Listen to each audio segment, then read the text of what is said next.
Bonjour à toutes et à tous, j'espère que vous allez bien. Contente de vous retrouver à nouveau sur New Forest Astrologie. Aujourd'hui, je vais vous parler de la nouvelle lune en bélier du 20 avril qui se formera à 5h12 le matin temps universel ou 6h12 heure de Paris. Avant de regarder les aspects et de passer au message guidé, quelques mots en préambule de cette lunaison. Alors c'est une nouvelle lune très intéressante. D'abord c'est la 3e lunaison dans le signe du bélier, un signe qui nous parle de renouveau, de démarrage.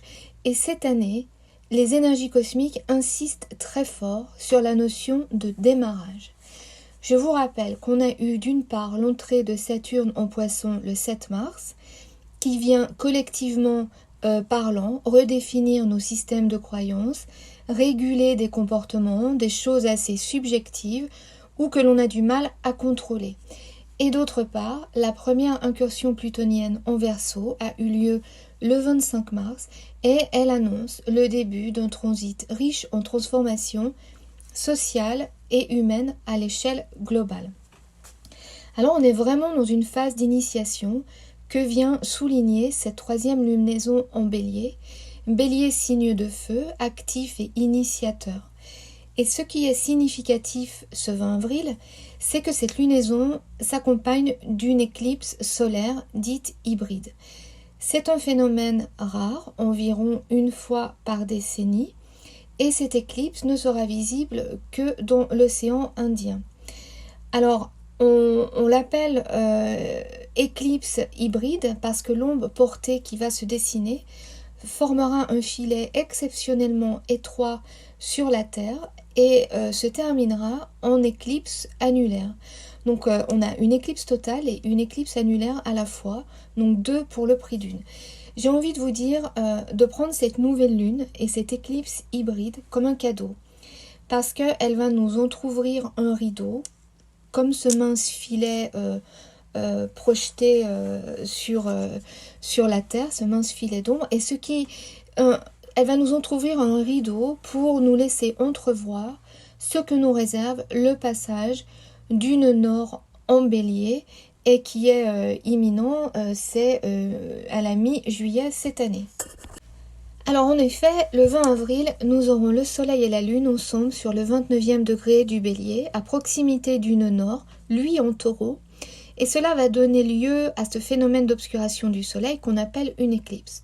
Ce qui est intéressant ici, qu'on appelle une éclipse solaire, c'est une éclipse solaire qu'on a, et ce qui est intéressant ici, c'est aussi l'aspect de transition. Alors d'un côté, on a la nouvelle lune en bélier, et on a le nœud nord en taureau. Donc il se trouve dans des signes différents, mais ils sont reliés, unifiés par l'éclipse. C'est comme un pont, cette éclipse, qui vient relier ces 2 points et qui illustre de manière symbolique la transition à travers laquelle nous passons collectivement en ce moment, alors au niveau de l'humanité tout entière. Une éclipse, c'est le début et la fin de quelque chose, et cette année, nous allons tourner encore une page en refermant la série des éclipses sur l'axe Taureau-Scorpion. Et donc il faudra attendre encore une petite vingtaine d'années pour revenir faire un tour sur cet axe. Alors regardez sur votre thème quelle planète, quelle maison se trouve chez vous en fin de bélier et en tout début taureau, et soyez attentifs à cette nouvelle lune. Vous savez certainement déjà ce qui se termine chez vous, quel secteur est en grande transformation, et cette année, la page non seulement sera tournée définitivement de ce côté-là, mais cette nouvelle lune va nous donner un aperçu de ce qui se met en place. Donc c'est ça le cadeau. On devrait avoir une idée de la façon dont les événements vont se développer. On nous donne un peu ici la bande-annonce de l'arrivée d'une Nord en bélier. Donc voilà, soyez attentifs à ce qui va se passer chez vous. Enfin, cette nouvelle lune sur le degré anarétique du bélier, donc le tout dernier degré, est hautement symbolique, car le dernier degré du 3e décan représente toujours un passage, comme l'éclipse. Donc un mot qui revient, donc une notion qui insiste. Et ce degré symbolique, le 29e degré du bélier, nous parle de limite, plus exactement de la nécessité que nous avons de reconnaître nos limites, notre place dans l'univers, que nous vivons dans un monde matériel qui nous contraint et que nous devons nous y soumettre malgré tout en parvenant à trouver une paix intérieure. Voilà, on a le libre arbitre, bien sûr, on a la possibilité de co-créer avec les énergies, mais malgré tout, ce 29e degré nous rappelle que on a tout de même des limites alors que nous sommes dans notre incarnation, en fait. Donc, pour récapituler, nous voilà arrivés à une lunaison qui vient achever quelque chose pour redémarrer autre chose et qui nous demande de nous rendre au changement en cours et à en accepter les limitations. Il y a une notion d'humilité dans sur cette carte de la nouvelle lune, d'acceptation, presque de passivité en fait, ce qui est pas exactement très bélier, mais on est presque en taureau, donc le taureau, c'est une attitude, c'est une énergie complètement différente, plus passive. Le bélier est un signe qui a besoin d'aller vite, de prendre l'initiative, c'est un meneur, mais la nouvelle lune en bélier, donc avec un pied en taureau déjà par l'entremise de l'éclipse, c'est comme freiner dans son élan. Le taureau, donc comme je disais, c'est un signe beaucoup plus lent, patient, circonspect. Donc c'est un peu minute papillon. De toute façon, une nouvelle lune, c'est quand même un moment où on doit s'arrêter, se poser. C'est un moment d'obscurité, de retrait, où on prépare en fait le nouveau cycle. Donc on va passer aux aspects maintenant pour resserrer, c'était un peu un long préambule, je suis désolée, pour resserrer un peu le portrait énergétique de cette lunaison du 20 avril. Alors bien sûr, une éclipse solaire, c'est la lune qui recouvre le soleil. Et symboliquement, la lune, c'est l'émotionnel. Et donc là, c'est l'émotionnel qui vient recouvrir le principe actif, créatif. En bélier, signe attaché à la tête, j'ai envie de dire que cette nouvelle lune et cette éclipse combinée évoquent un coup de tête émotionnel. Un moment où on pourrait se laisser dépasser par des élans mal canalisés, se laisser obscurcir, éclipser par des émotions trop vives, ou pour revenir à la symbolique du degré anarétique du bélier, ce 29e degré, serait de céder à une frustration, à se sentir limité, coincé, mais de manière négative. De plus, la nouvelle lune est en carré à Pluton en Verseau, ce qui vient renforcer, à mon avis, cette idée de frustration. Il y a une idée de vouloir tenir tête face à plus fort que soi. Pluton représente le pouvoir, le Verseau représente le collectif, alors que le bélier, c'est le moi, l'individu. Alors on assiste à une espèce de bras de fer entre ces deux entités. Pluton fait évidemment aussi carré au nœud nord et nous nous retrouvons en situation de conflit par rapport, au moins individuellement, à ce qui se passe chez nous en Verseau, premier décan, et en Taureau, premier décan, l'un mettant les bâtons dans les roues de l'autre. Collectivement, les nécessités d'une société organisée viennent mettre une pression accrue sur ce qui nous nourrit, nous chauffe, nous fait du bien. Pour rappel, on a Vénus pour cette lunaison qui se trouve dans son signe, donc en Taureau, et Vénus, elle représente toutes ces choses qui nous apportent confort et plaisir, mais aussi, d'un point de vue très, très basique, simplement la survie, la nourriture par exemple. Ce carré nous indique donc que nos modes de vie collectifs ne sont pas viables. Il faut les dissoudre, les fondre, les recréer. C'est Pluton en Verseau. Alors Pluton, évidemment, il a déjà fait un peu tout un travail de préparation durant son passage en Capricorne, où les structures, en fait, ont été mises à plat, nos organisations. Et maintenant, c'est l'idée du collectif, c'est l'idée de la vie en société qui va passer à la moulinette de Pluton en Verseau. Donc ces transformations, ou au moins certaines d'entre elles, devront être imposées. Comme en témoigne Saturne, qui fait trigone au nœud sud en Scorpion. Un trigone, c'est un aspect de facilitation. Alors ça c'est positif, mais il peut aussi faciliter des choses, disons, moins positives ou plus difficiles. Et ici, ça m'évoque une répression concertée de la violence, des abus de pouvoir, parce que rappelons que Pluton est bien sûr le régent du signe du Scorpion, donc où se trouve le nœud sud, ce qu'on doit lâcher. Et Saturne, quant à lui, en Poisson, évoque la foule. Donc là, je dirais qu'il y a une idée, la vieille garde protège ses acquis. En tout cas, pour tous, au minimum, il y a une notion, lâcher les vieilles habitudes et les modes de vie, ce n'est pas facile. Et il y a donc un effort à faire là, au mieux. Saturne, alors j'espère que vous suivez parce qu'il y a beaucoup de choses. Saturne est aussi en sextile à la nouvelle lune et c'est un enchaînement de cause à effet.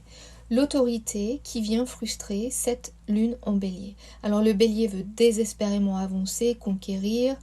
On a aussi Jupiter à 23 degrés du bélier qui amplifie ses élans. Mais Jupiter se trouve faire en même temps un carré à Mars.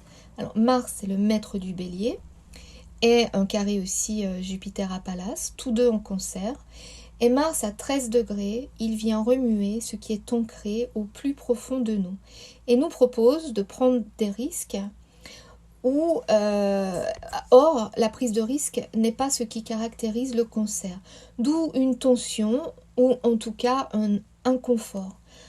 On note aussi que le carré est encore plus serré entre Jupiter et Pallas, parce que Pallas est à 25, Jupiter à 23, et cette tension m'évoque un conflit d'intérêts, ou bien un recadrage, parce que Pallas, c'est la sagesse, la stratège, et ici en Cancer, elle vient questionner la viabilité du projet.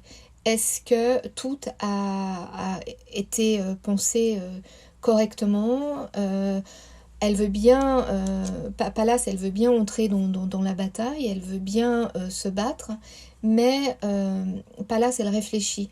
Et en fait, c'est ça sa force supplémentaire à Pallas Athéna. C'est cette sagesse stratégique. En plus, on a Chiron et Mars qui sont également en carré, donc l'humeur n'est pas à la conciliation. On aura envie de se libérer des entraves, des vieilles méthodes, de faire du neuf en lâchant le vieux. Or, il n'est pas nécessaire de tout jeter, le bébé est l'eau du bain, nous dit Pallas. Et donc, attention, soyons circonspects. De la colère est donc aussi possible et des émotions à flot certainement pour cette lunaison, mais des aspects qui tempèrent. Et en effet, si on regarde ce qui se passe en Taureau, on voit que Mercure, lui, s'est mis en pause parce qu'il est stationnaire pour la nouvelle lune. En fait, il va passer en mode rétrograde dès le lendemain. Et Mercure en Taureau, en mode stationnaire, qui s'arrête, qui marque une pause, c'est le mental, l'intellect, notre façon d'appréhender le monde qui d'un seul coup est plus calme, plus posé. Et aux côtés de Vénus, donc la survie, notre bien-être, mais surtout par rapport à Uranus qui parle de progrès, de technologie bien sûr, donc en Taureau également, hein, mais aussi de bouleversements soudains. Je dirais que les énergies cosmiques nous invitent à nous arrêter un moment, à reconsidérer. Alors, littéralement, reconsidérer, c'est regarder les étoiles. Hein. C'est voilà, on s'arrête et on reçoit, on est dans la mesure et on se laisse inspirer. Car Mercure-Uranus, c'est bien sûr la possibilité de problèmes technologiques, pragmatiquement. D'ailleurs, ce sera le moment de bien relire ses emails, de sauvegarder son travail et d'être patient. Mais c'est peut-être aussi une aubaine, ce Mercure stationnaire, presque rétrograde, à côté d'un Uranus qui par nature est imprévisible, explosif, parce que Mercure vient baisser le son, il vient tempérer, il vient calmer le jeu et limiter les risques.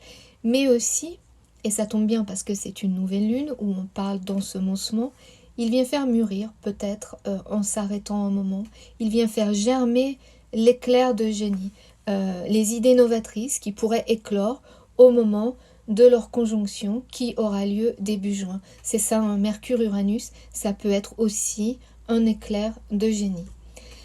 Alors cette invitation à prendre du recul fait écho à des sujets d'actualité dont j'ai envie de vous parler un petit peu, parce qu'ils sont beaucoup rapportés en ce moment, et je veux parler de l'intelligence artificielle. On parle en ce moment de mettre en pause le développement pour quelques mois de l'intelligence artificielle, et on pourrait aussi mettre cette réflexion, cette demande, ce souci en lien avec le travail de Saturne en Poisson, qui veut mettre certaines limites. Saturne en Poisson, c'est mettre des limites là où c'est difficile de poser les limites. On voit bien que l'intelligence artificielle, c'est quelque chose de très mouvant, d'étendu, qui connecte tout le monde. Donc c'est très Poisson, ça est aussi, je veux dire Poisson dans le sens où on est tous reliés à ce phénomène et par ce phénomène. Et ce serait plutôt une bonne nouvelle, ça, parce que Saturne, c'est aussi le vieux sage qui veille. Et à l'heure où je commence à préparer cet audio, le 2 avril, donc le jour plus tôt, c'est intéressant parce que Pluton, il est à peine entré en Verseau depuis quelques jours, et on parle beaucoup de l'intelligence artificielle en ce moment, ces derniers jours en particulier, avec les images générées par l'AI, l'intelligence artificielle, pardon, et la difficulté à les différencier de la réalité, de la façon dont elles peuvent influencer les événements, en bien ou en mal d'ailleurs. Et on pressent vraiment l'ampleur que ces thèmes vont prendre. Alors c'est aussi ça, ce carré Pluton à la nouvelle lune et au nœud nord. C'est un point de réglage pour l'avenir. Alors je vous propose de glisser parmi nos intentions de cette nouvelle lune le souhait d'utiliser l'intelligence artificielle à bon escient, au service de l'humanité et pour le progrès social.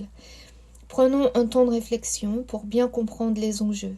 L'avenir, c'est le nœud nord, qui pour cette nouvelle lune se trouve dans le signe du Taureau, en compagnie de Vénus, mais aussi de Mercure et Uranus. C'est donc un trio puissant et riche en possibilités ici. Et une fois de plus, ce sont les volontés individuelles qui vont façonner le modèle collectif, et posons les bonnes intentions, car c'est la pensée qui précède la matière.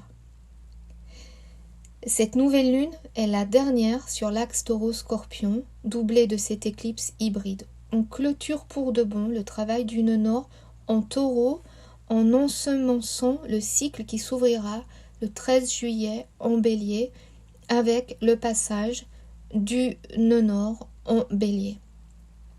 Alors, on aura une autre lunaison sur l'axe Taureau-Scorpion, mais c'est la dernière nouvelle lune sur cet axe. Donc, c'est la dernière occasion de venir semer les graines de l'avenir.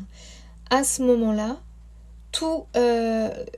donc le 13 juillet en Bélier, tout comme notre nouvelle lune du 20 avril, le nœud nord se trouvera sur le degré anarétique du Bélier, en nous rappelant nos limites dans la sphère matérielle. En résumé, on est à un moment de fin et de début à la fois. Ici, on va sortir du Bélier pour entrer en Taureau.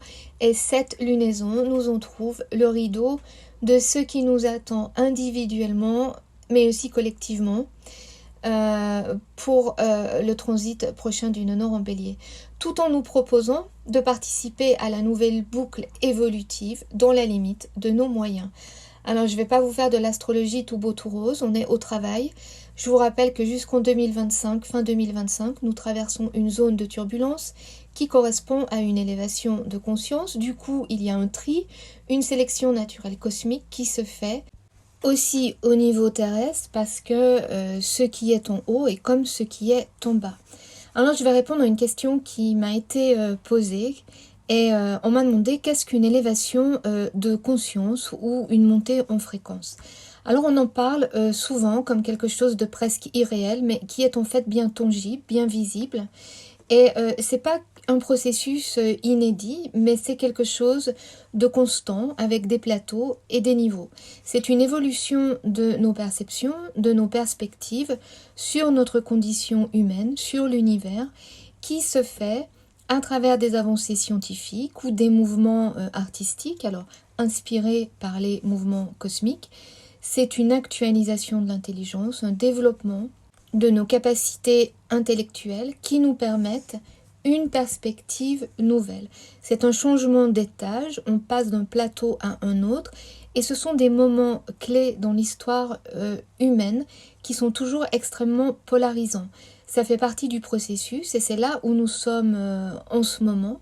On assiste donc à un affrontement entre deux mondes, deux forces opposées, qui finira par trouver une position intermédiaire, c'est-à-dire un plateau, une période d'apaisement jusqu'au prochain étage et ainsi de suite.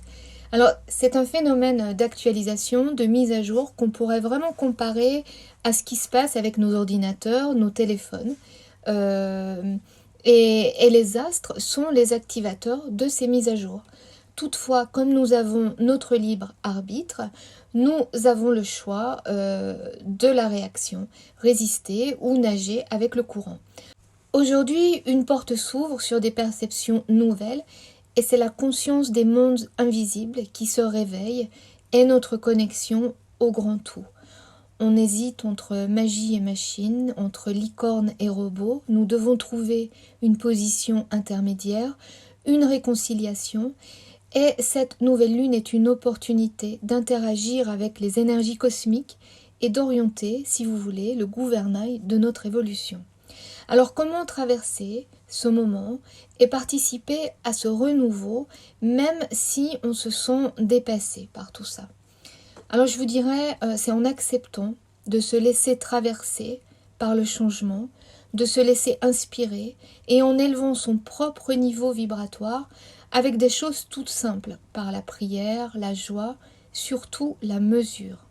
Ne pas avoir peur et rester dans la mesure. Un pas après l'autre, un jour après l'autre. Et voilà, c'était donc pour répondre à cette question. Et je vais terminer en vous lisant le message guidé tiré des dialogues avec l'ange une fois de plus. Ces dialogues qui ponctuent à chaque fois ces audios avec une justesse qui sont de belles leçons d'humilité. Je vous laisse apprécier celle-ci alors que nous venons de parler de la nouvelle lune qui est un moment d'ensemencement. Arrosez la graine. Si vous ne le faites pas, elle meurt. Arrosez avec ce qui est manque en vous et il n'y aura plus ni question ni incertitude. Celle qui parle a arrosé la graine avec l'eau de l'humilité et la graine pousse. Faites ainsi vous aussi. Si vous arrosez la terre déjà humide avec de l'eau, la graine pourrit et il ne reste que la boue.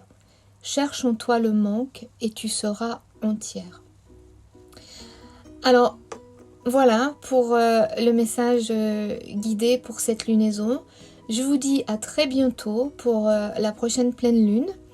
Et en attendant, je voulais vous remercier pour vos gentils messages, vos likes et vos abonnements qui m'encouragent sur ma voie et à poursuivre ces enregistrements. Je vous embrasse et je vous dis à très bientôt.